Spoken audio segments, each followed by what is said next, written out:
As she sat watching the world go by, something Section 1. Hey guys, tonight we're slipping through the quiet arches of the Alhambra. Barefoot, maybe, if you're into that, just as the sun sighs behind the Sierra Nevada. You trail your fingers along cool, chiseled walls, and the scent of jasmine thickens the air like warm syrup. In the stillness, you hear it. The gentle, liquid murmur of water that seems too peaceful to exist in a world that still contains spreadsheets and rush-hour traffic. You step into the Court of the Myrtles, and there it is. A long, mirror-like pool stretches before you, hemmed by dark green hedges and the glowing amber of stucco walls. The reflection of a tower wobbles ever so slightly on the water's surface, broken now and then by a ripple too lazy to call itself a wave. You stand there, blinking at the quiet perfection, and then it hits you. There's something mathematical about the piece here. Something simple, something pure, and no feeling more satisfying than that. Not just emotional calm, but structured, engineered. You sit, not on a bench, but right on the edge of the pool like a tourist with no self-preservation instinct. The marble is cool beneath you, humming faintly from a day of absorbing sun. Around you, the last dregs of birdsong filter down through colonnades and latticework windows. No fountains gushing. No chaos. Just a long, narrow basin and water so still it defies physics. It's almost unnerving, like the silence before a boss battle, except the boss is inner peace. And yet, you probably wouldn't have survived here 700 years ago. The Alhambra wasn't always a tourist magnet. It was the royal court of the Nasrid sultans, a high-security fortress perched above Granada. Back then, the space you now loiter in was layered with court politics, poetry, and probably a few passive-aggressive gift exchanges. So, before you get comfortable, take a moment to like the video and subscribe. But only if you genuinely enjoy what I do here. And hey, let me know where you're listening from and what time it is there. It's always soothing to know how many people are falling asleep at the same time. Now, dim the lights, maybe turn on a fan for that soft background hum, and let's ease into tonight's journey together. You lean in and watch. Not much is happening, but everything is. The courtyard follows strict geometric rules, rectangles within rectangles, balanced along perfect axes. The pool is not centered in a chaotic way. It's exactly in line with the hallways and doors. It anchors the whole space like a meditative spinal cord. And what looks like decorative symmetry is actually rooted in Islamic design principles. Balance as reflection of divine order. One mainstream historical fact here is this. The Nasrids were absolutely obsessed with spatial harmony. Every courtyard in the Alhambra obeys a set of proportional relationships derived from geometry and calligraphy, not unlike the golden ratio the Greeks loved so much, except with more water features. Now, here's a tidbit most guidebooks won't tell you. This Court of the Myrtles wasn't named for some poetic metaphor. Nope, it's because of the literal myrtle bushes, the green hedges lining the pool. That's it. Historians still argue whether the name came later, after the Reconquista, or whether it had a different function entirely, which just proves even serenity can be historically messy. You lean back on your elbows now. The air has cooled. The lights inside the surrounding rooms begin to glow, a kind of honeyed flicker spilling from latticed wooden windows. Through one of them, you spot what looks like a Muasha poem etched in stucco, curling like vines across the ceiling. The Moors didn't believe in empty space. They filled every surface with art, geometry, or verses praising God. But the water steals your attention again. A tiny insect skims across the pool, leaving a trail like a thread across silk. The ripples it causes vanish as soon as they arrive, absorbed into the long, still rectangle. You find yourself sinking your breath to the rhythm of those silent, disappearing waves. You wonder, is this place peaceful because of its symmetry, or is it peaceful because you've been trained by 1,000 algorithmic reels of aesthetic design to believe that symmetry equals peace? Then you remember, The builders of the Alhambra didn't just want you to look at this place.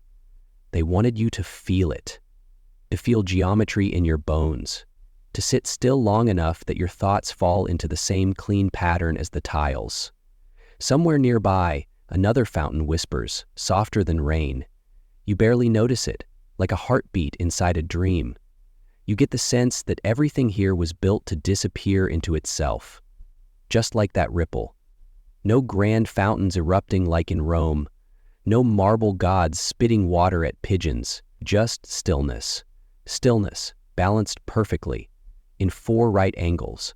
And just like that, you start to feel your thoughts slow down. Caught her eye.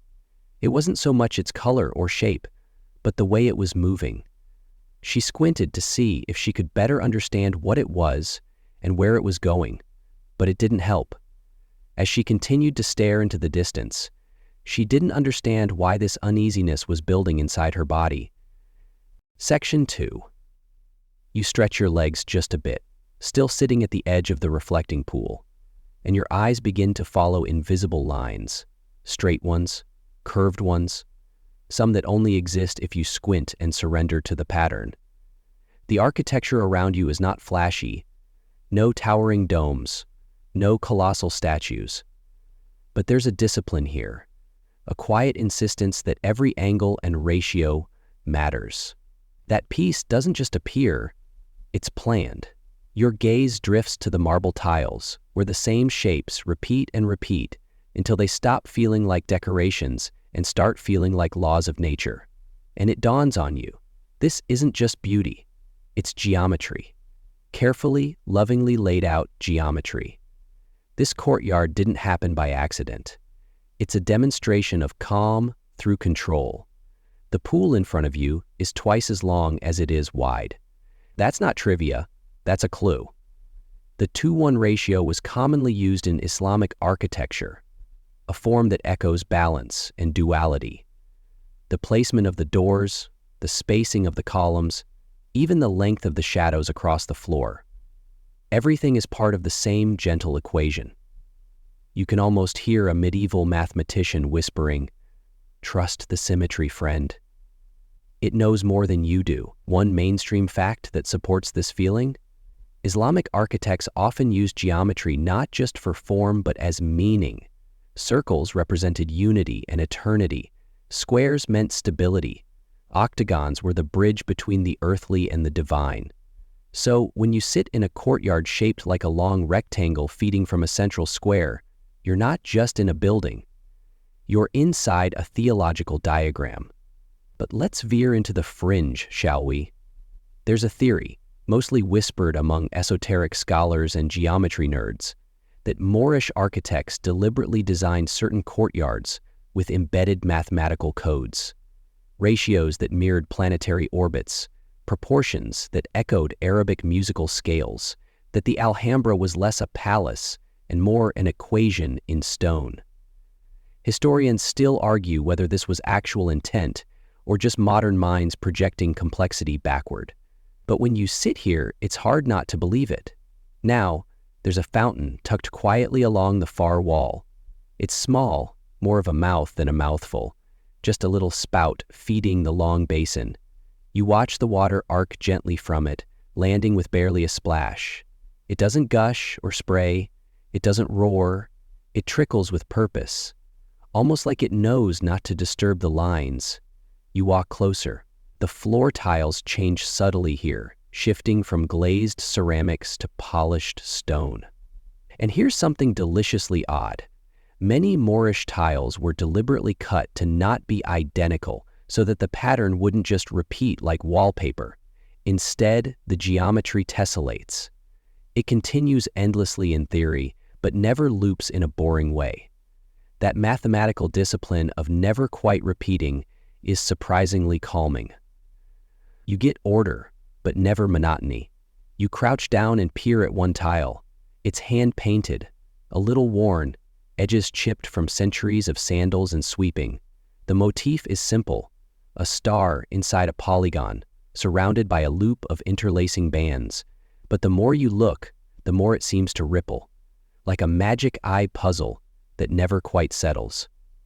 Here's a fun aside. The word algorithm comes from al-Khwarizmi, a 9th century Persian polymath whose work helped fuel this entire design culture. Yep, your nightly YouTube binge owes something to the same culture that made these fountains.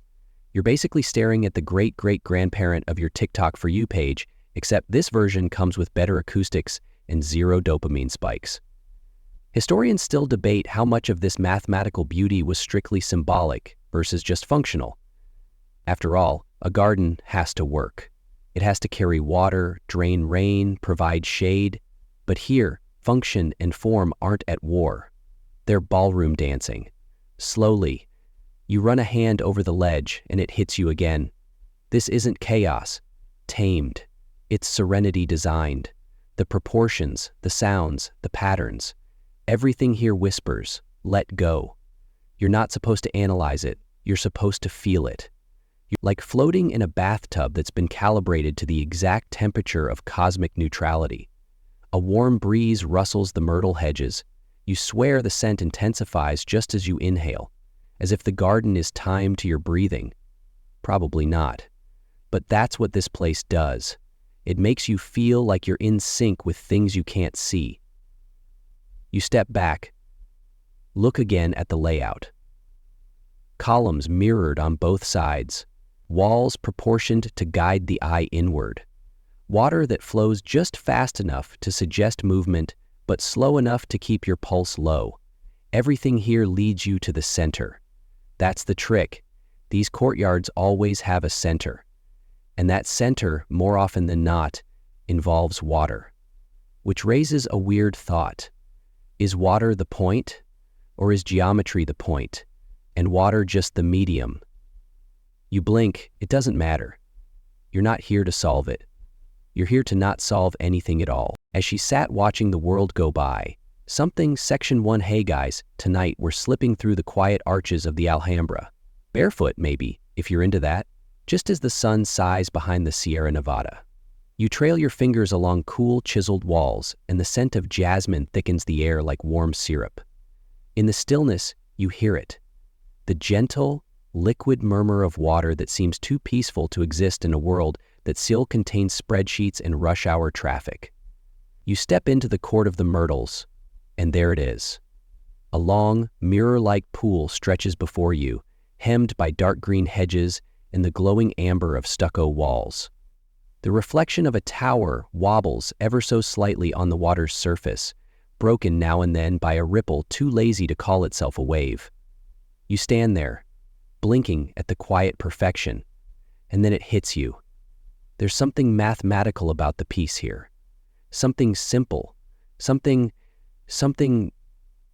pure, and no feeling more satisfying than that.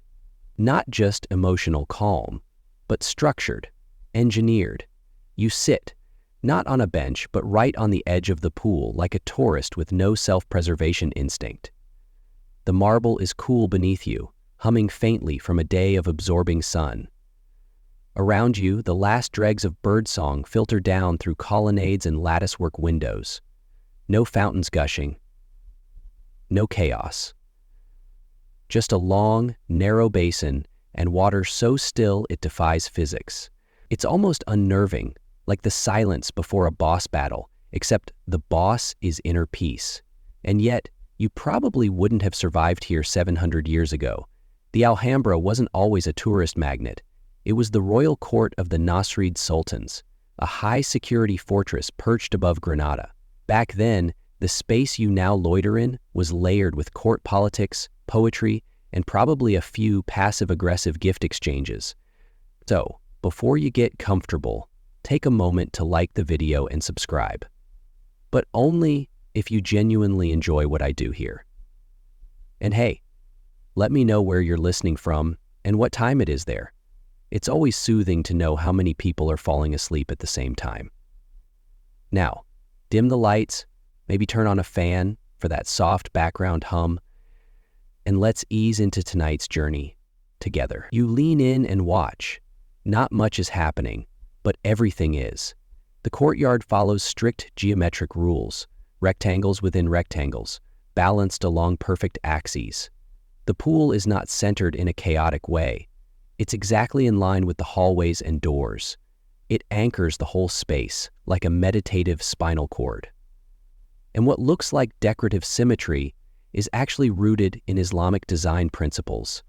Balance as reflection of divine order. One mainstream historical fact here is this: the Nasrids were absolutely obsessed with spatial harmony. Every courtyard in the Alhambra obeys a set of proportional relationships derived from geometry and calligraphy, not unlike the golden ratio the Greeks loved so much, except with more water features. Now, here's a tidbit most guidebooks won't tell you. This Court of the Myrtles wasn't named for some poetic metaphor. Nope, it's because of the literal myrtle bushes, the green hedges lining the pool. That's it. Historians still argue whether the name came later, after the Reconquista, or whether it had a different function entirely, which just proves even serenity can be historically messy. You lean back on your elbows now. The air has cooled. The lights inside the surrounding rooms begin to glow, a kind of honeyed flicker spilling from latticed wooden windows. Through one of them, you spot what looks like a Muasha poem etched in stucco, curling like vines across the ceiling. The Moors didn't believe in empty space. They filled every surface with art, geometry, or verses praising God. But the water steals your attention again. A tiny insect skims across the pool, leaving a trail like a thread across silk. The ripples it causes vanish as soon as they arrive, absorbed into the long, still rectangle. You find yourself sinking your breath to the rhythm of those silent, disappearing waves. You wonder, is this place peaceful because of its symmetry, or is it peaceful because you've been trained by 1,000 algorithmic reels of aesthetic design to believe that symmetry equals peace? Then you remember, the builders of the Alhambra didn't just want you to look at this place. They wanted you to feel it, to feel geometry in your bones, to sit still long enough that your thoughts fall into the same clean pattern as the tiles. Somewhere nearby, another fountain whispers, softer than rain. You barely notice it, like a heartbeat inside a dream. You get the sense that everything here was built to disappear into itself, just like that ripple. No grand fountains erupting like in Rome, no marble gods spitting water at pigeons, just stillness. Stillness, balanced perfectly, in 4 right angles. And just like that, you start to feel your thoughts slow down.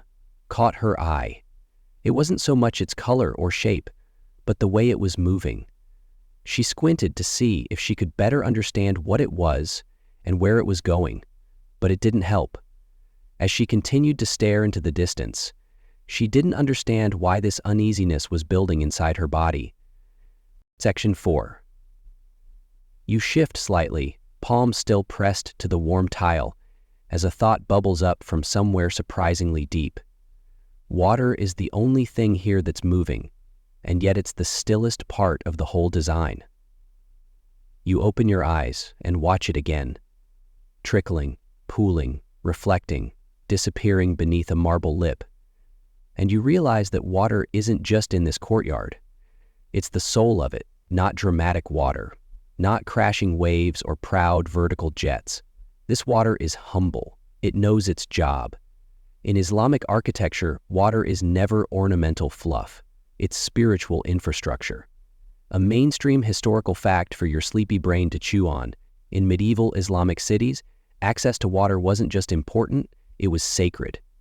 The Quran mentions rivers and gardens more than almost any other earthly thing. Paradise, in Islamic thought, is a garden threaded with flowing water.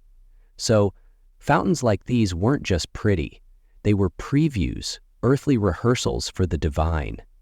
You lean closer to the nearest fountain spout and watch the arc of water curve precisely into a half moon before vanishing without a splash. It's mesmerizing, like the fountain is speaking a language you almost understand. The Moors called water ma, a simple word, but one with weight. It was a gift, a necessity. And here, an expression of divine geometry, where math and meaning meet. Now, for the quirkier side of things, Scholars have argued that some courtyard fountains were designed to mimic astrolabes, ancient astronomical instruments. The slow, circular basins mirrored celestial motion. Water flowing from multiple points symbolized stars or lunar phases. Historians still debate whether this was functional stargazing or just an extremely poetic plumbing system, but the parallels are hard to ignore. Some even claim the fountains were metaphors for time, eternal and cyclical, like the ripple that returns to its source. You sit back and consider the subtlety. These aren't fountains for drama. They don't blast or command attention. They whisper. That's the point. Moorish architecture isn't trying to overwhelm your senses. It's trying to tune them. You walk slowly now, circling the fountain. Its shape, a perfect octagon, reminds you of stop signs, of balance, of those moments when the world seems to hold its breath. Water exits through tiny mouths carved into the rim, each one precisely measured to maintain equilibrium. Not too fast, not too loud, not too much. In a world full of attention-hungry design, bright lights, tall glass towers, neon signs screaming about sales, this kind of quiet coordination feels almost subversive. These fountains are patient. They wait for you to notice them, and once you do, they teach you to linger, to listen longer than is convenient. You crouch and trail your fingers into the water. It's cooler than you expect. Soft, almost. Not in texture, of course, H2O is H2O, but in sensation. You feel not just temperature, but calm. A lesson delivered through your skin. And here's a sensory bonus. The sound of the water is never sharp. It doesn't slap or hiss. It glides. That's by design. The Moors often positioned their fountains so that water would hit water, not marble. That way, the noise stays hushed, like someone pouring tea in the next room, a kind of auditory gentleness. There's another idea floating around in your sleepy head now, that water is more than just an element here. It's a lens, a visual amplifier. Look into it, and you see the building twice. The arches, the tiles, even yourself, all mirrored and reframed. And when you move, the reflection breaks, only to reform. It's a living metaphor that peace isn't static. It shifts and returns, like breath. Historians still argue whether the fountains were purely symbolic or served climate control purposes too. They certainly cooled the air, creating microclimates in hot Andalusian summers. But in these spiritual and cultural contexts, utility was never separate from meaning. The Moors knew how to layer function and metaphor like silk on silk. You let your hand drip dry and stare once more at the water's surface. Light dances there in quiet patterns, not fireworks, just flickers, ripples from a distant drop, a breeze nudging a single leaf. And in this moment, you understand something strange. The fountain is not a decoration. It's a discipline. It teaches you how to sit, how to breathe, how to stay. It's geometry made wet, a prayer made audible. Then a single drop falls from a leaf above, sending ripples spiraling outward.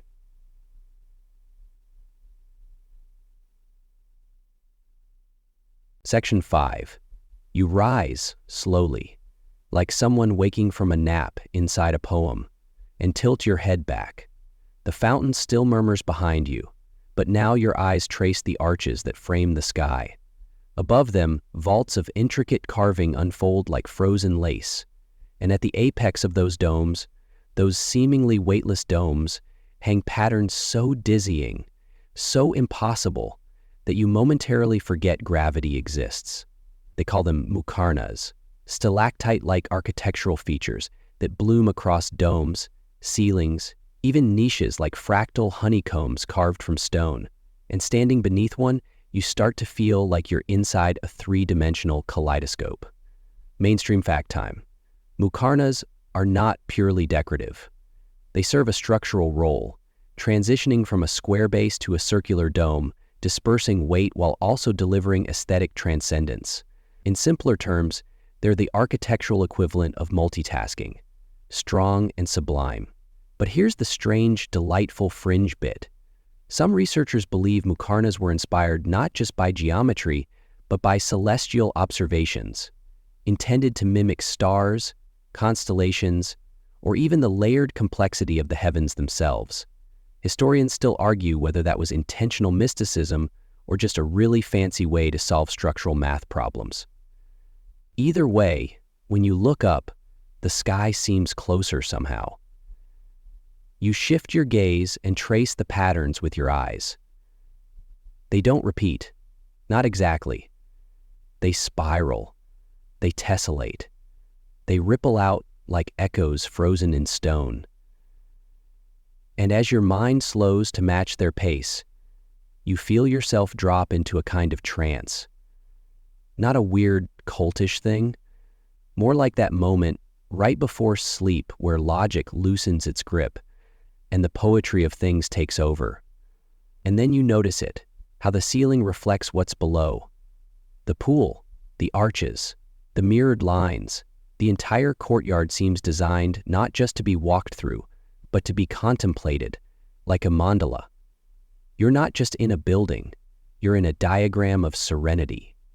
Even the colors play along. You start to realize how deliberate the palette is. Soft whites, sandy ochres, glazed blues. Nothing too loud, nothing too desperate, just hues that blend into the landscape or reflect the changing light. The sky paints the walls for free here. You step under one of the arches and peer down a long hallway. The walls are inscribed with Arabic calligraphy so delicate it seems to vibrate. You can't read it, but your body understands it's important. That these are words designed to calm, not command.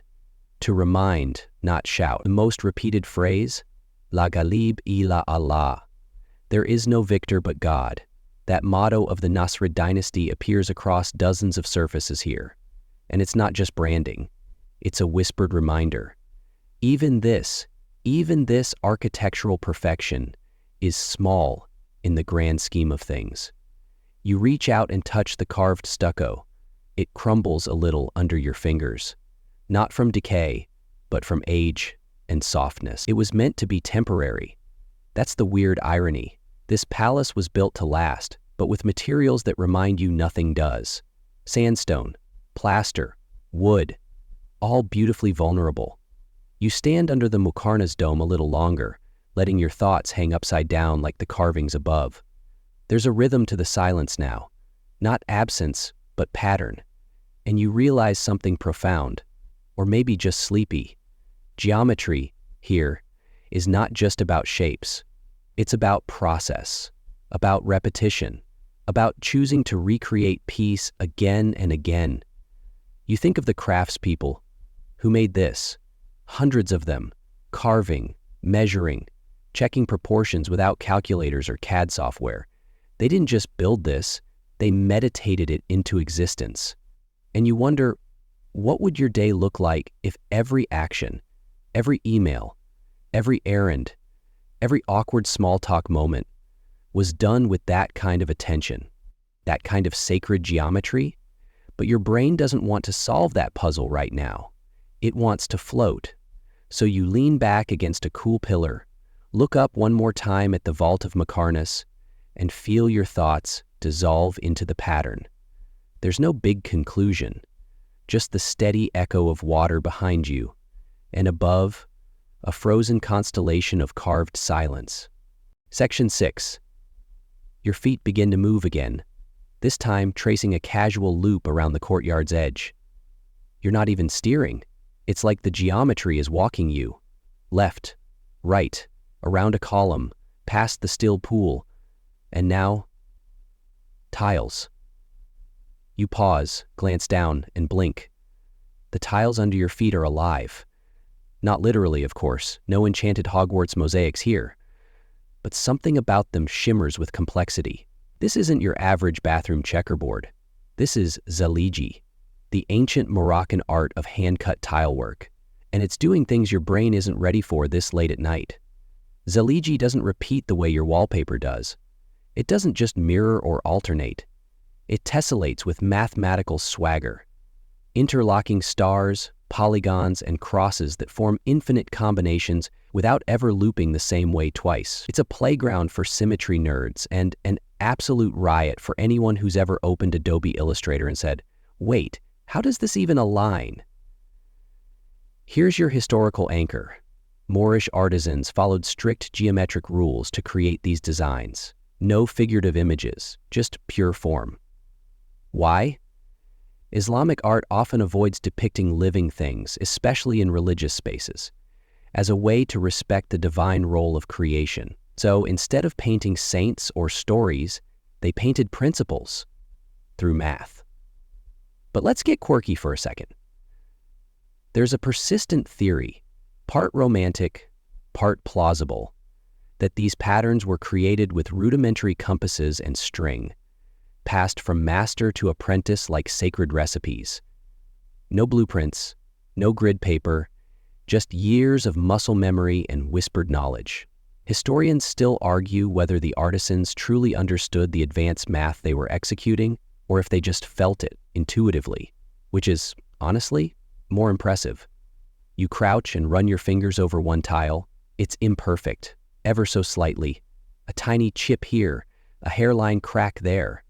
And you remember reading somewhere that artisans would intentionally leave one flaw in their work because only God is perfect. And suddenly, the tile doesn't seem broken. It seems humble. You trace the lines, eyes following the stars and interlocking forms. It's like playing chess with the floor. You notice the 8-pointed star, the khatim, or seal of the prophets, repeating across a diagonal.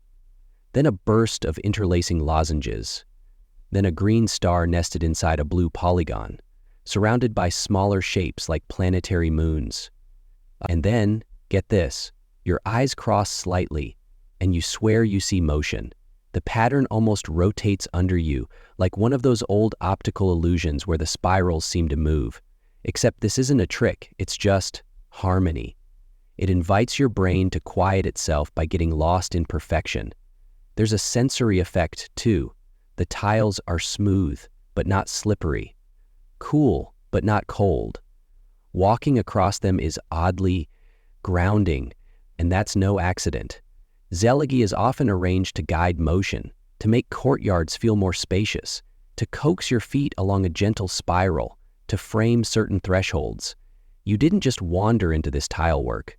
You were led here. Here's something to sleep on. Islamic geometry doesn't just decorate surfaces, it democratizes them. A wall, a floor, a fountain rim, no surface is too mundane for sacred math. There's no hierarchy of decoration. The tile beneath your heel gets just as much divine attention as the Muqarna's dome above your head, which feels weirdly comforting, doesn't it? You find a favorite tile, a little green star nestled in a rust-red octagon. It's not centered, it's not important, but it's yours. You decide to remember it, the way someone remembers the exact tree they always passed on the way to school, your own personal anchor. And for a minute, you do nothing but breathe. Historians still debate the origin of the most famous Moorish tile motifs, whether they emerged locally in Al-Andalus or traveled with artisans from Persia, Syria, or North Africa. But what no one debates is the effect. These tiles don't just decorate, they orchestrate serenity. They form the rhythmic background to fountains, footsteps, and soft whispers through archways. You stand, finally, and step lightly along the mosaic path. The pattern changes every few feet, not dramatically, just enough to keep your eyes curious, your pace thoughtful. You get the sense that the entire floor is in conversation with your subconscious, whispering equations you don't have to solve. You reach a corner and glance back across the courtyard. The tile, the water, the archways, the dome, they all align. Not in some forced, laser-straight way, but in a way that feels right, that feels inevitable. And that's the hidden genius of Moorish design. It doesn't scream for attention. It doesn't beg for selfies. It just waits, until you finally notice it was perfect the whole time. Section 7. You step into the shade of another archway now, just as the breeze picks up again. Only this time, the sound of water changes. It's not louder, just closer, softer, yet somehow more present. You follow it. There, tucked at the edge of the courtyard, half sheltered by a row of columns, sits a modest little fountain. You almost missed it. It's not grand or flashy, no lion heads, no heroic jets, just a single, steady stream of water spilling from a spout shaped like a flower bud, splashing gently into a stone basin below. You pause, tilt your head, listen harder, and that's when you finally hear what makes Moorish fountains different. They whisper. They're designed to murmur, to soothe, not impress. Here's your historical grounding. Moorish architects were obsessed with acoustic engineering. Fountains were never installed randomly. Their placement, height, and even the material of the basin were carefully chosen to produce sounds that calmed the mind and cooled the body. In the dry Andalusian heat, water wasn't just hydration, it was music. You crouch near the basin and close your eyes. The stream isn't steady like a garden hose. It's intentionally irregular. A few drops here, a small gurgle there, a thin stream curling around the lip and falling in a thin arc. The irregularity is the point. It creates an organic, unpredictable rhythm that your nervous system can't quite latch onto, which, oddly, helps it let go. Now the quirky twist. Some Moorish fountains were deliberately detuned, like slightly off-tune wind chimes. The goal wasn't sonic perfection, it was emotional response. Architects knew that a monotonous drip, drip, drip would become irritating, so they created gentle asymmetry. Historians still argue whether this was intentional psychology or just happy accident, but the result is the same. It keeps you listening without tiring your brain. You move a little closer and lean in. The sound changes. That's not magic, it's design. Some columns were hollowed to better conduct sound. Walls were angled to reflect murmurs, not echoes. The water is just one instrument in a quiet orchestra of space. And here's the delightful trick. The fountain isn't trying to get your attention. It's trying to make your attention soften. It's a background actor, humming a lullaby it doesn't care if you hear, because your body hears it anyway. You sit beside the fountain and glance into its shallow bowl. A few leaves float lazily. A ripple disturbs them. Then the water glimmers like a coin, and you're suddenly reminded of something oddly modern: white noise apps. Ocean waves, forest rain, babbling brooks. You've used them, probably to sleep, study, or drown out your neighbor's karaoke. But this is the real thing. And unlike a digital loop, this fountain doesn't repeat. The sounds here are authentic, infinite, unscripted. A breeze changes everything. A single dropped leaf can reshape the acoustics. It's like jazz, but with hydrology. You lean back against the column and listen with your whole spine. The water lulls you, not with force, but with rhythm. And you realize that silence is never actually silent. Not here. It's always laced with something soft. Water. Wind. A faint shuffle of footsteps beyond the wall. That's the genius of Moorish fountains. They fill the silence without ever stealing the show. They replace anxious thoughts with dripping patterns. They slow your pulse without asking permission. Here's a sweet final detail. In some palaces, the fountain's basin was designed so that it could reflect the stars. At night, you'd look in and see heaven, distorted slightly by ripples, reminding you that even the divine is best viewed through a moving lens. Historians still debate whether this was literal intention or poetic interpretation layered on centuries later. But right now, in this moment, you don't care. You just watch a droplet arc through air like a tiny meteor and land with a sound that could calm an earthquake. You sit a little longer. The world contracts. Nothing but the hush of water. You notice your shoulders have dropped. your jaw unclenched, your breath slowed. The fountain did that. Quietly. Completely. Section 8.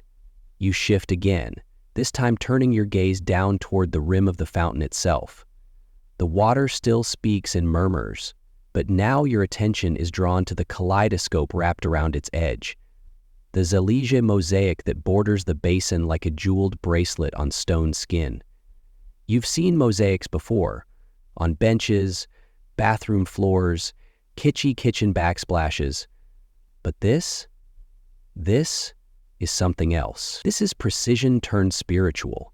The rim is a parade of polygons, triangles kissing hexagons, stars erupting from 8-pointed centers, all tessellated into what feels like the universe's own wallpaper. There's no blank space, no chaos, just a dizzying calm that makes your thoughts slow to match. Here's the historical scaffolding. Zellige mosaics became a signature of Moorish art, particularly in Morocco and Al-Andalus.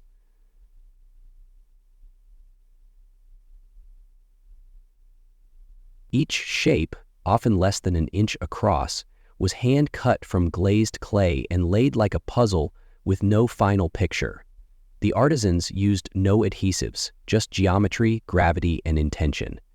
Think of it as pixel art, 700 years before Photoshop. And here's the delightful eccentricity. Many of the designs are based on mathematical patterns that weren't formally discovered in the West until centuries later. Modern mathematicians have marveled at how these craftsmen, without access to formal calculus or even algebra as we know it, created what are now recognized as quasi-crystalline tilings, the kind you can't repeat but also can't break. Historians still argue whether these artisans understood the math or whether they simply trusted what felt true. Either way, it makes your head spin, gently, in a good way. Like when you realize your cat understands string theory better than you, but only in dreams. You run your fingertips along the tile edge, feeling the tiny bumps and dips of hand-cut labor.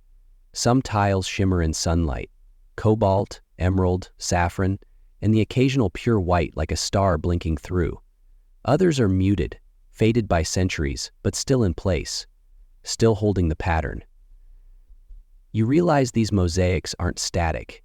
They're alive. They evolve with time and light. One corner catches your eye, a tiny chip where a triangle broke, leaving a flaw in the otherwise pristine geometry. And here again, you remember the deliberate imperfection, because only God is perfect. The humility baked into the brilliance. You follow the pattern outward now, stepping gently along the edge of the courtyard. Each new fountain, basin, and water channel is bordered by its own set of Zellige designs. None of them repeat exactly. It's like walking through a museum of order without repetition. The designs tease your brain. Recognize me, but don't predict me. This mosaic philosophy is deeply connected to Islamic cosmology. The geometry, the patterns, the symmetry. It all echoes divine unity, a reflection of the infinite made visible through repetition, with variation. Think of it as spiritual math, where one shape gives rise to many, and many fold back into one.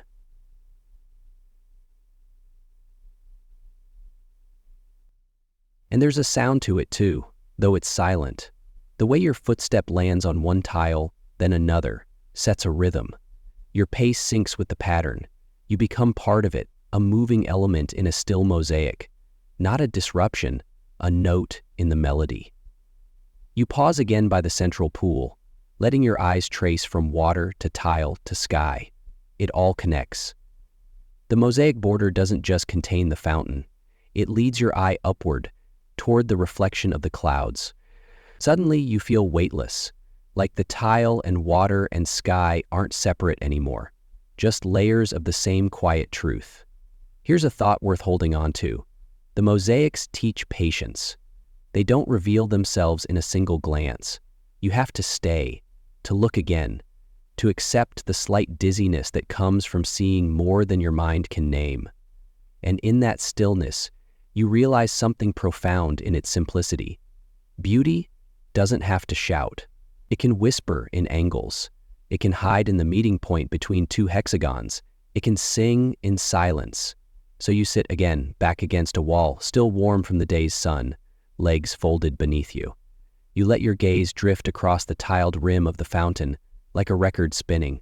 No chorus, no beat drop, just infinite variation in a loop that never quite closes. And for the first time in hours, or maybe days, you feel like your thoughts match the tile, organized, intentional, quiet. Section 9. You remain seated, knees slightly bent, as your gaze softens on the center of the courtyard. There's a pull now, not physical but almost gravitational, toward a particular structure at the very heart. A cross-shaped water channel leading outward from a raised fountain, with 4 shallow rills running like veins into the surrounding paths. You didn't notice the shape before, but now you see it. It's unmistakably a quadrant. 4 directions, 4 arms, 4 streams. It hits you. This isn't just a layout, it's a cosmology. Here's your mainstream historical detail. Many Moorish courtyards follow a design rooted in Persian garden tradition called the Chaharbagh, literally 4 gardens. It's based on an ancient concept of paradise found in both the Quran and pre-Islamic Persian mythology, 4 rivers flowing from a central source. In Islamic interpretation, they represent the rivers of water, milk, honey, and wine, the 4 rivers of heaven. And yes, you're currently sitting at the intersection point. So, congratulations, you've made it to paradise, or at least the architectural prototype. What's clever, genius really, is that this layout isn't just symbolic, it's functional. The channels carry water throughout the courtyard, cooling the air, watering plants, and creating mirrored surfaces that reflect light into shadowed corners. The divine metaphor is doing double duty as irrigation engineering. Now for the curious fringe theory. Some scholars propose that these cross-shaped water channels were not just Edenic references, but timepieces. The idea is that the sun's reflection across the rills could act like a primitive sundial. The symmetry isn't just about space, it's about time. Historians still argue whether that was deliberate design or interpretive layering, but it makes you look again. And suddenly, you start noticing how the shadows move. Each channel is aligned to cardinal directions, and depending on the time of day, light dances differently across each arm. You watch as a breeze tickles the water in the eastern channel, sending tiny waves scuttling toward the center. At the junction point, the water is deeper, darker, more still, as if the courtyard itself were inhaling. You lean forward and stare into the pool. Your reflection floats above the dark stone, but so does the outline of the archway behind you. The architecture and your face blur together into one image, twisted by ripples. It feels like a metaphor too rich to unpack before bedtime. And then you realize something else. This cross-shaped design isn't confined to one courtyard. It repeats throughout Islamic palaces and gardens from Spain to Syria. Always a central fountain, always 4 channels, always an invitation to pause at the middle. It's almost like these spaces were meant to reset you. You walk along one of the rills now, a shallow marble trough barely deeper than your hand. The water is clear, barely moving, yet utterly alive. You imagine what it would have been like centuries ago. Royal children splashing here, poets lounging nearby, their verses drifting like the scent of citrus blossoms. There's another detail, quiet but important, the level of the water. It's always just right, neither overflowing nor stagnant. And that's due to ingenious early hydraulics. Engineers designed these systems so water would move via gravity with barely a whisper of effort. Just flow. Quiet, sustained flow. You pause and crouch beside the rill, letting one finger trail through it. You feel the smoothness of the marble, worn by centuries of silence. You wonder how many others have done this, leaned into the geometry, touched the water, and felt momentarily, blissfully unimportant. Because that's the magic of this place, isn't it? It doesn't elevate you, it grounds you. gently, persistently. You sit at the center again, right where all four streams meet. There's no throne here, no grand sculpture, just a space. Open, balanced, waiting. You breathe, you listen. You do nothing, and the courtyard thanks you by holding its shape. Section 10. You stay at the center for a long time, longer than you meant to, because something about this spot is too right. The kind of right that doesn't feel exciting or impressive, just complete. Everything flows toward this point, and everything flows out from it. Like the heartbeat of the whole courtyard. Eventually, you rise and begin to walk again, following one of the paths between the rills, letting your hand brush across the stone. You're no longer just looking at the design, you're inside it, moving through it, and as you move, a thought bubbles up, clear and sudden. This place wasn't just built for beauty, it was built for devotion, not in the loud, incense-filled, gong-ringing kind of way, but in the quieter sense, where every measurement, every tile, every trickle of water is an act of reverence, not for status, not even for art, but for order, for something higher. Mainstream history backs you up here. Islamic builders saw geometry as a reflection of divine truth. The belief was that God created the universe with perfect harmony, and so replicating geometric precision on Earth was a kind of praise, not just metaphorically, but literally. Each shape, each ratio, was a form of worship.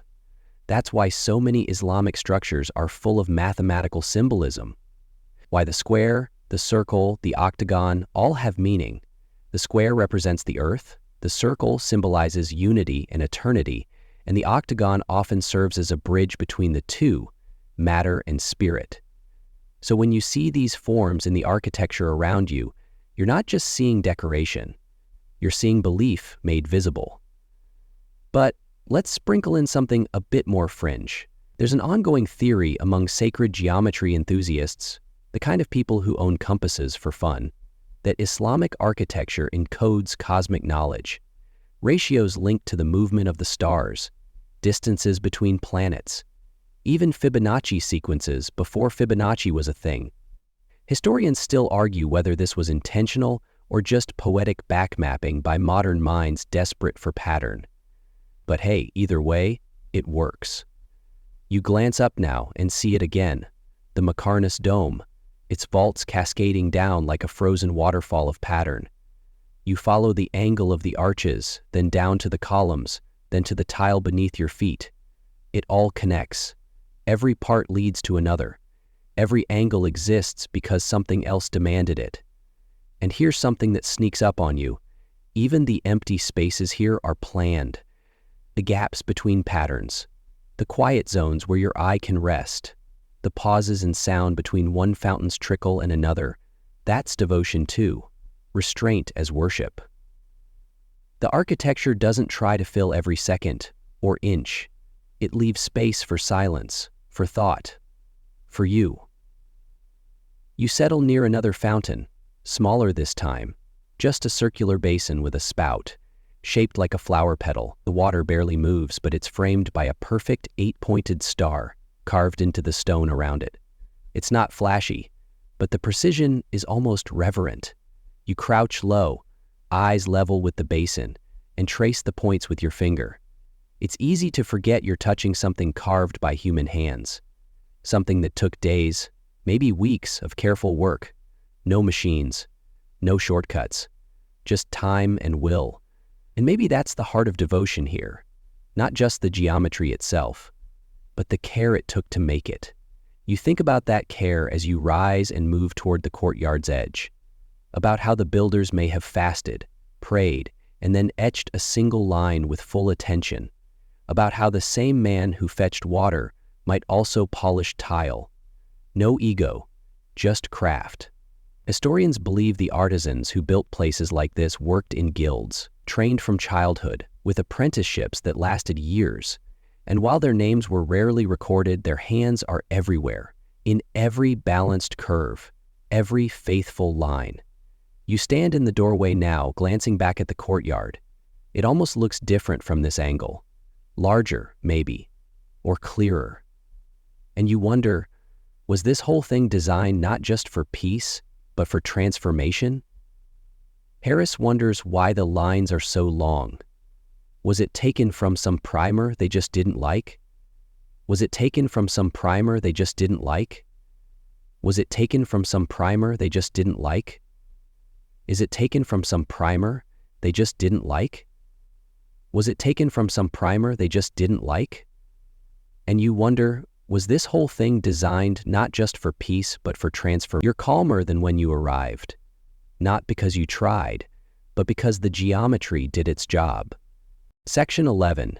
You step through the arched passage, leaving the courtyard behind for a moment, but not really, because, even as you move into a shaded gallery, the sound of water follows, faint now, like a dream you almost forgot. Beneath your feet, a narrow channel runs alongside the walkway. It doesn't make a fuss, just continues its journey, like a quiet thread sewn into the palace's hem. You kneel to look closer, and that's when you see it, a gentle slope, barely noticeable. But that incline is everything.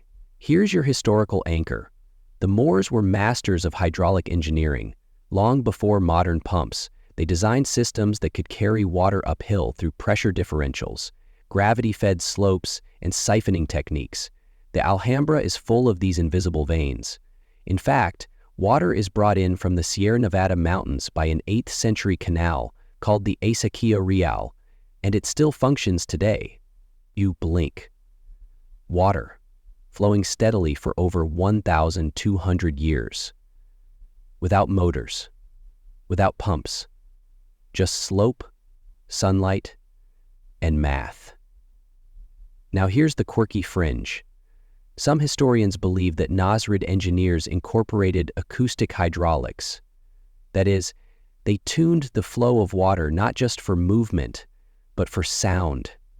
They understood how different widths, depths, and materials would affect acoustics. In short, they made water sing. Historians still argue whether this was deliberate sonic design or just a sublime accident. Either way, your ears don't care. They just sigh in appreciation. You continue down the gallery, following the channel, which occasionally disappears beneath a walkway or reemerges beside a garden bed. The flow never hurries, never stutters, and you realize this wasn't just plumbing, it was philosophy. Water here is not forced, it is invited. You pass another quiet pool and catch a glint of copper beneath the surface. A few coins maybe, offerings, wishes. You wonder what kinds of wishes survive in a place that already feels like a dream fulfilled. At your feet, the channel joins another, and then another, forming a delicate web of intersecting flows. You crouch and study the junction point.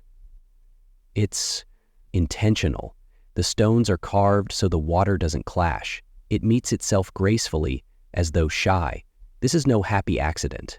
Moorish engineers calculated the angles of convergence to avoid turbulence. Too much sound, too harsh. Too little movement, stagnation. They struck the middle path, movement without stress, water as a metaphor for a good life. You stop beside a narrow, elevated aqueduct, just a shallow channel lifted on a slender bridge of bricks. Water runs through it as if suspended in air. You can't help it. You dip a finger in. The current hugs your skin gently, as if you've been allowed entry into a secret that never wanted to be loud. And here's a visual detail worth savoring.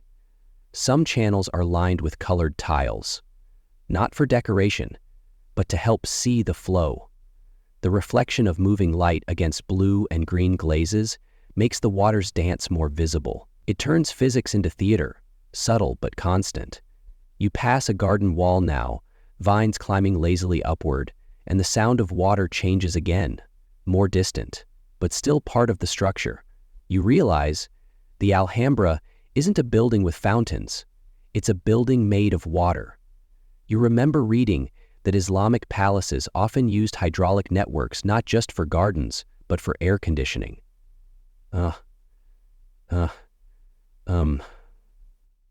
Water running along walls cooled interior rooms.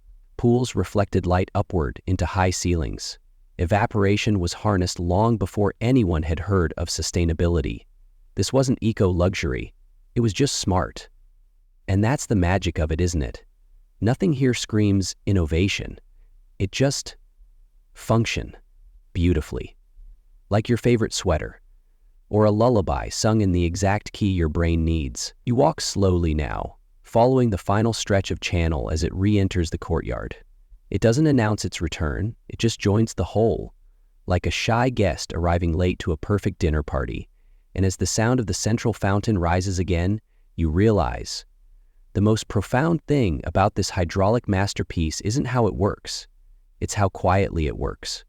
No gears, no clatter, just cooperation. Between stone, slope, and silence, you smile to yourself. You could learn from that. I think that section 12. You're back in the courtyard again now, though back feels like the wrong word. It's not repetition, it's return, like a breath drawn in, held for a moment, and then gently released. But something's different this time. Your feet draw you not to the long pool or the small corner fountains, but to that courtyard, the one whose reputation precedes it, the patio of the lions. You pass beneath another series of arches, and then, suddenly, there it is. 12 white marble lions, stoic and squat, ring the base of a circular basin. They're not majestic in the way modern statues aim to be. They're symbolic, abstract, each one carved with a slightly different mane, slightly different face, like the sculptor wanted you to feel a pattern, but not a clone. Here's the mainstream detail. This iconic fountain sits at the heart of the Alhambra's most famous courtyard. Built in the 14th century under Sultan Muhammad V, it was the centerpiece of his private palace. The 12 lions may represent the 12 tribes of Israel, or perhaps the signs of the zodiac. Historians still argue whether the symbolism is Judeo-Islamic, astrological, or simply political, a way of proclaiming power through animal imagery. But here's the curious part. This fountain moves. Or it did. The lion fountain wasn't just decorative, it was a timekeeping mechanism. Water would flow into the circular basin, then out through the mouths of the lions. But only one at a time for each hour of the day. A hidden hydraulic system rotated the output, turning this serene sculpture into a liquid clock. And yes, it worked. It was a mechanical marvel.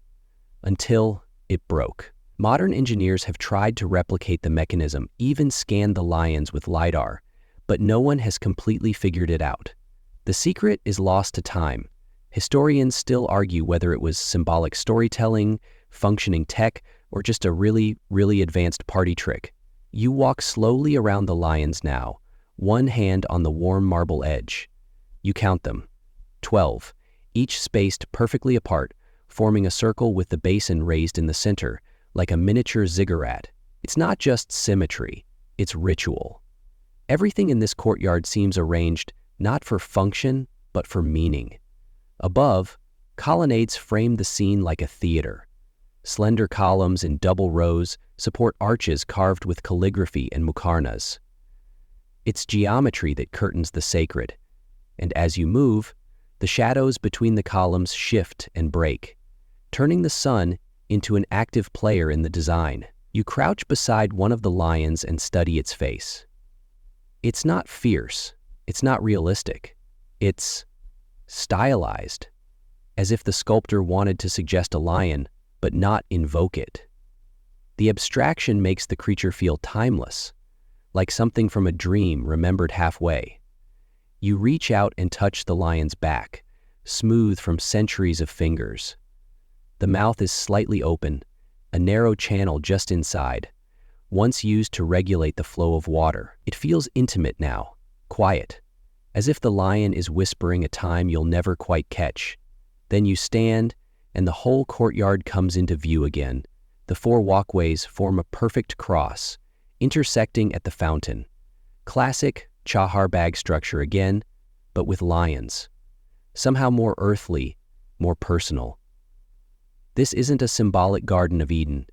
It's a private galaxy, with the fountain at the center and the rooms of the palace orbiting it like moons. You walk one axis, slow and deliberate, and glance up at the carved ceilings above each corridor. The muqarnas are finer here, more intricate, more vertiginous. Maybe because this was the Sultan's domain. The level of detail feels like a whispered flex. I am the axis of this beauty. But it's not heavy-handed. In fact, it's easy to miss the symbolism if you don't slow down. And maybe that's the point. The Alhambra never screams for your attention. It waits for you to descend into it. Like water following gravity, your awareness settles naturally into its most sacred spaces. You pause again at the fountain. No water is flowing now. It was turned off for conservation years ago. But somehow, the silence makes it more powerful. You imagine it, though. Imagine the faint hiss of water slipping from a lion's mouth, the bowl filling just enough to spill into the next basin, then trickling outward into the courtyard's arteries. You smile. Timekeeping doesn't have to tick.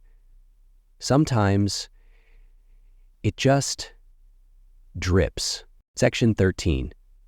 You wander slowly out of the lion courtyard now, stepping back into one of the side halls where sunlight is filtered through carved wooden screens. The temperature drops a few degrees, and with it, so does your sense of urgency. You pause beneath a vaulted ceiling and just listen. And now, finally, you hear it. The echoes. Not loud, not haunting, just soft reflections of space, the pad of your footstep, the sigh of a passing breeze, the low, liquid murmur of a distant fountain, all tuned by the architecture. You take another step and notice how the sound changes depending on where you are in the room. It doesn't bounce randomly, it glides, as though the walls have memorized your movement and are softly harmonizing with it. Here's your grounding fact. The architects of the Alhambra, and Islamic builders more broadly, were early experimenters in acoustic design. They understood that domes, arches, and vaults could manipulate sound. Whispering galleries, echo chambers, and residents' secret rooms weren't artistic accidents. They were sonic intentions. And now, for the unexpected.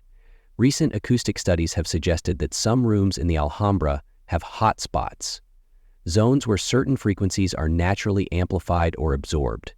Historians still argue whether this was deliberate fine-tuning or a happy byproduct of mathematical harmony. But either way, the result is striking. The building listens as much as it speaks. You take a few more steps and suddenly realize you're moving quieter. Not because you're trying to be respectful, but because the space encourages it. Like a concert hall coaxing silence before the symphony begins. You sit near a corner, tucked between a carved screen and a shallow channel of water that slips quietly along the floor. You listen, eyes closed. The dripping from a fountain in a nearby room echoes faintly. Plop, plop, plop, but never harshly. Each sound is rounded, softened. You open your eyes and look up. Even the ceiling seems to be in on it.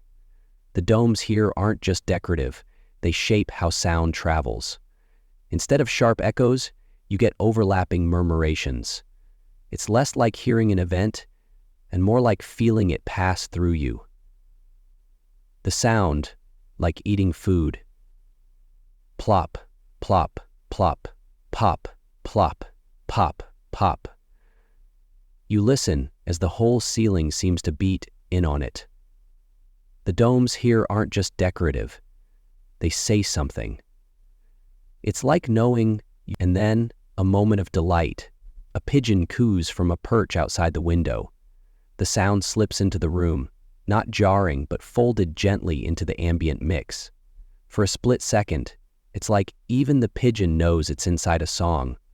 You stand and test it again. You speak softly, just a hello. The room catches it and returns it to you, slightly reshaped, like the walls edited your voice for calm.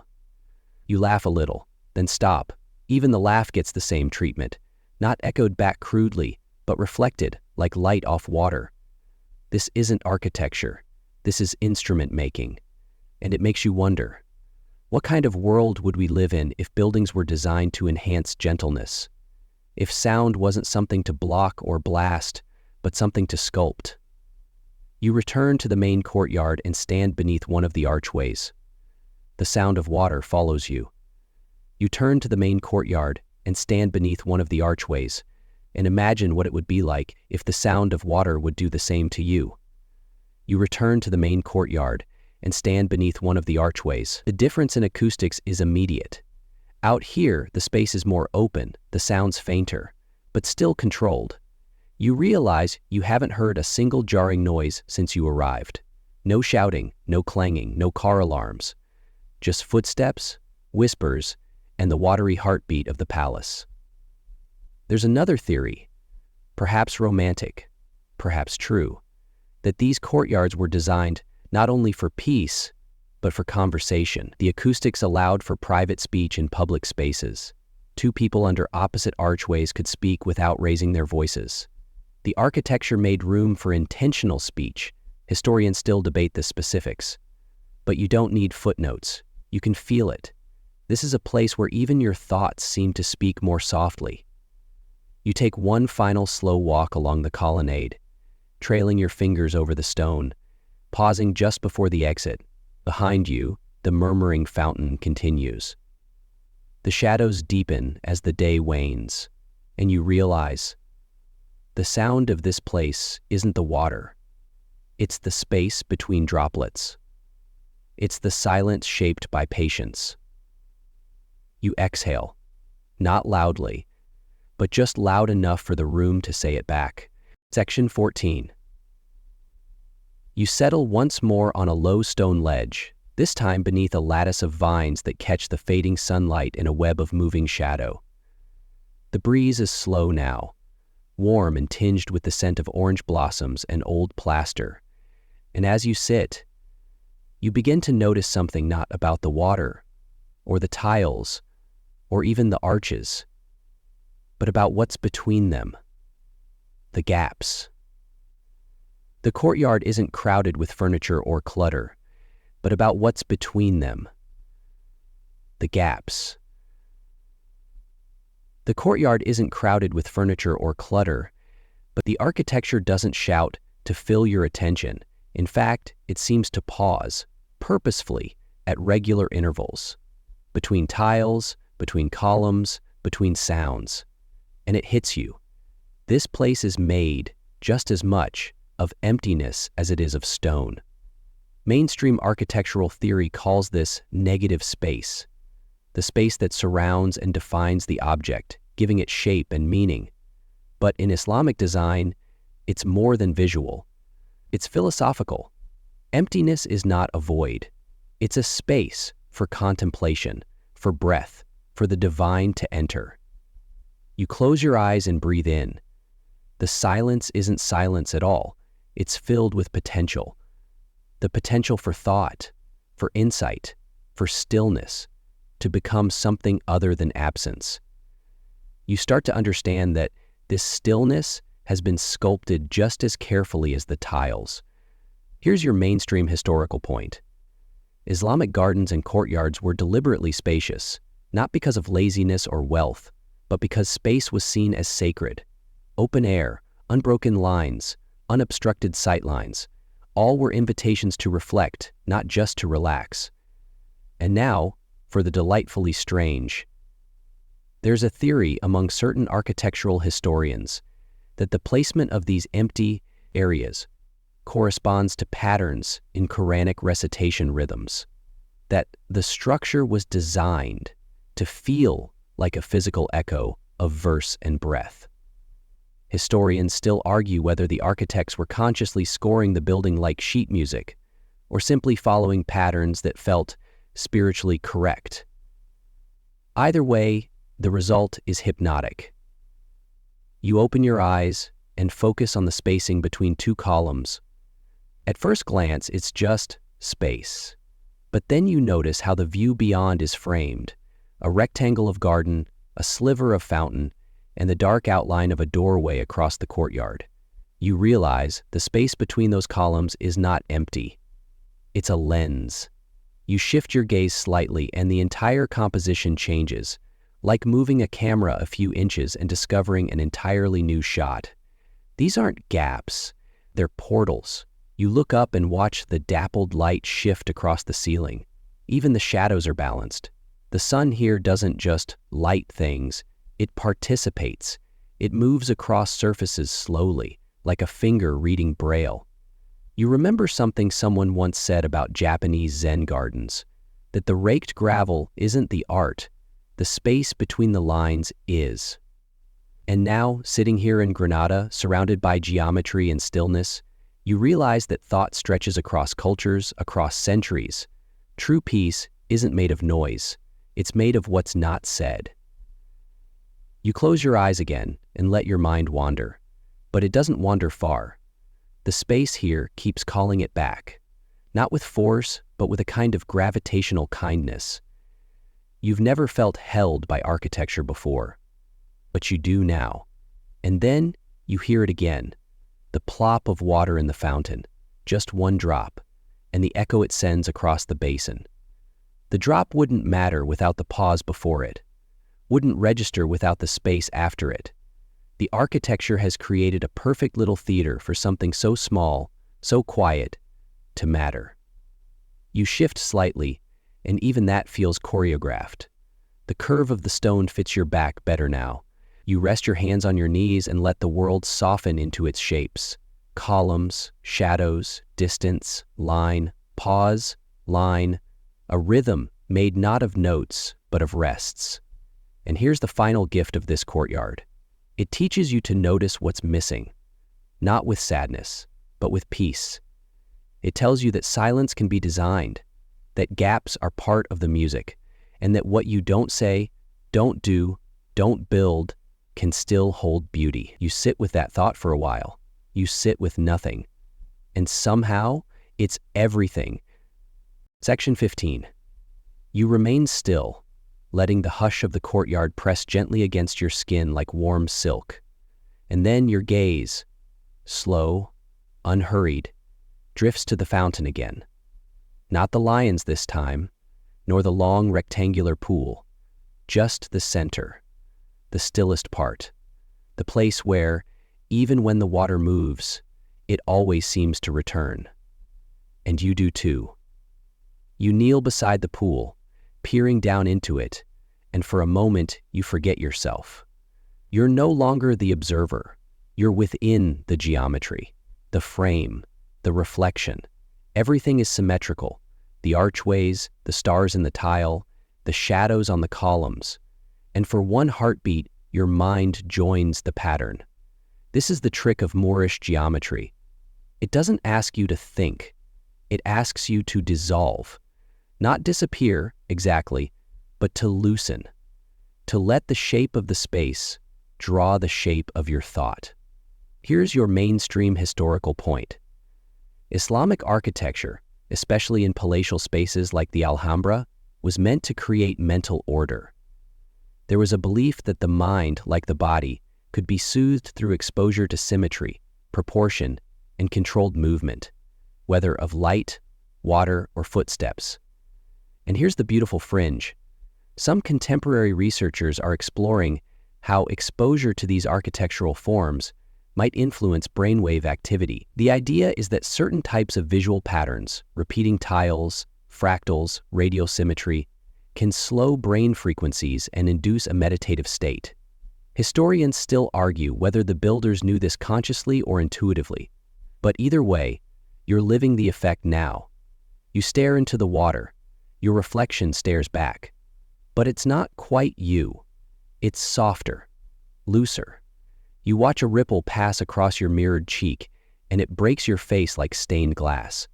It should feel eerie, but it doesn't. It feels like truth. You move your eyes to the geometric border, 8 pointed stars, interlocking like puzzle pieces from a dream. Your mind tries to track the angles, but it can't. Not fully, not logically. The shapes are too perfectly overwhelming. They bypass understanding and go straight to feeling. And that's when it happens. Your thoughts slow to the pace of the pattern, not in a dramatic, cinematic way. There's no light bulb moment, just a gentle sliding away of internal noise. Your usual loops, groceries, deadlines, ancient text messages drift apart like leaves in a stream. You're no longer naming things, you're just noticing. The light on the tile, the cold curve of the fountain's edge, the way one drop of water pauses, trembles, then lets go. This is the vanishing point of thought. Not empty, not blank, just quiet. You breathe deeply, once, then again. The sound of your breath joins the sound of the fountain. No conflict, no separation. You blink slowly, and even that feels like part of the pattern now, a deliberate action within a larger rhythm. Your body no longer feels foreign here. It belongs to the proportions. You look up, and even the arches seem to lean towards you, like they've been waiting for you to stop narrating your existence and simply be. And so you are. No commentary, no caption, no thought to share or post or save. Just you at the still center of a still design, surrounded by a building built to hold exactly this kind of stillness. The ripples fade, the silence expands, and for once, your mind does not resist. Section 16. The sky begins to pale above the arches, not suddenly, not with drama, but with the slow, quiet authority of dawn. You wouldn't notice it, really, unless you were paying close attention. The stars dim one by one, not as if extinguished, but as if politely excusing themselves. The columns catch the faintest whisper of gold along their eastern edges, and the fountain, it stirs. Just slightly, a new droplet forms and falls from the spout with a sound no louder than a blink. Another ripple expands across the surface, scattering your softened reflection and remaking it in waves. The geometry reawakens, but gently. Not as a reset, but as a continuation. This is how the courtyard begins its day. Not with bells, not with announcements, but with a breath, a sigh, a single note on an instrument made of stone, water, and patience. Here's your historical fact to anchor this moment. The Alhambra was not merely a fortress or palace, it was a living rhythm. The day's structure mirrored the rhythms of the natural world and spiritual life. Call to prayer echoed through these halls 5 times a day. Gardens were walked at prescribed times for reflection. Fountains flowed endlessly, but not aimlessly. Mountains of Isis, whose blue alleys were circled by the sky, sing solemnly to emanate light.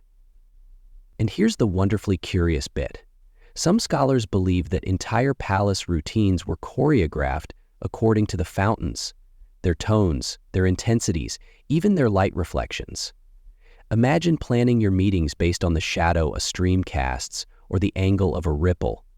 Historians still argue whether this was formal scheduling or intuitive alignment with water's cues. Either way, it's very clear. This place was designed to exist in conversation with time, not in conflict with it.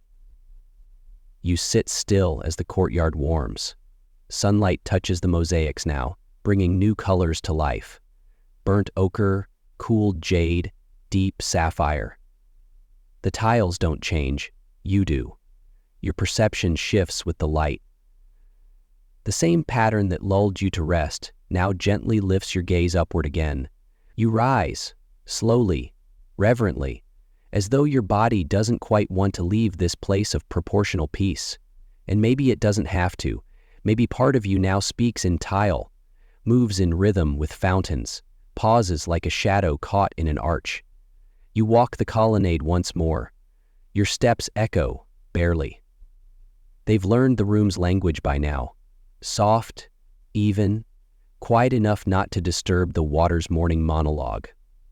You glance back one last time. The courtyard holds still, as it always has, as it was designed to. But something about it looks different. Or maybe, for the first time, You're seeing it with eyes that are no longer rushing ahead. And just as you cross the final threshold, the wind stirs one vine above the archway. It rustles delicately, a final whisper of geometry in motion. So now, here you are, the journey complete, and yet still very much underway. Your breath slower, your shoulders lighter.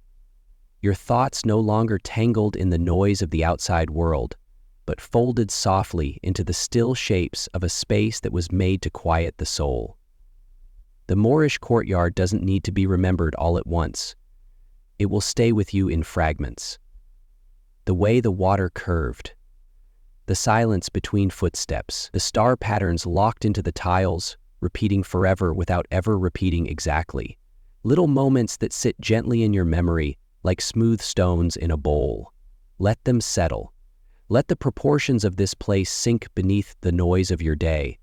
Let the balance between sound and silence, light and shadow, stillness and flow, reshape your inner pace. Maybe tonight, when you lie in bed, you'll hear it again. Not loud, not clear, but real. The soft trickle of a fountain built not to dazzle, but to endure. A rhythm ancient and unbroken. A whisper of architecture designed to remind you that you are part of a pattern, one too big to grasp, but never too distant to feel. Now your eyes can rest. Your thoughts can pause. You've reached the center, and everything is calm. Sweet dreams.